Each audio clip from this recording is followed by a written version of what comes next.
waxaan rajeynayaa in laabta la isu furo oo la iscafiyo dhammaanteen.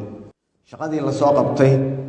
waxay ahayd mid aad u adag oo aad u dhib badan xaqiiqdii aadna ka war haysaan in la hirgeliyo doorasho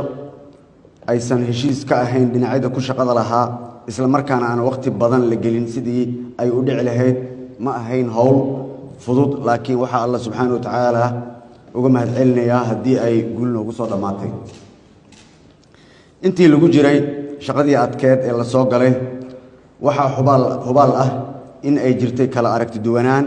la xiriirtay shaqooyinkii socday haba ugu badnaadaanay arrimihii doorashada oo ahaa kuwa qofba dhan ka eegayay laakiin waxaan hubaa in dhammaanteen aan doonaynay in ay wax hagaagaan. sidaa darteed waxaan rajeynayaa in laabta la isu furo oo la iscafiyo dhammaanteen. xubno badan oo golaha wasiirada ka mid ah ayaa xildhibaano soo noqday